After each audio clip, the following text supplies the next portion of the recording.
Do you want to transform your day, your heart, and maybe even your akira, all in just a few moments after every prayer? Let me share something that most Muslims don't know. The 3 powerful du'as Prophet Muhammad never skipped after Salah. These are short, easy to remember, and seriously life-changing if you make them a habit. First up, Astaghfirullah, Astaghfirullah, Astaghfirullah.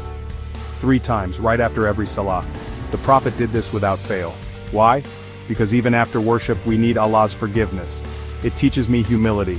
No matter how good I think I am, I'm still in need of Allah's mercy. It's a gentle reminder that I'm never perfect, and that's okay, as long as I keep turning back to Him. Next, the second dua. Luahumwa anta laswalamu, wa minka laswalamu, tabarakta yadal jalali wal ikrami. Translation, O Allah, you are peace and from you is peace. Blessed are you, O possessor of majesty and honor. This one hits deep. It's a reminder that true peace doesn't come from money, friends, or even comfort. It comes from Allah alone. Whenever I say this, I feel the stress melt away and my heart settles. And finally, Ayat al-Kursi, Surah al-Baqarah, verse 255.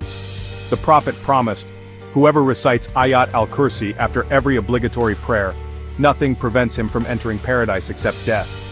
Just think about that. Say these powerful words and you get protection, blessings, and a direct link to the one who never sleeps, never forgets, and never abandons you. So here's my challenge for you.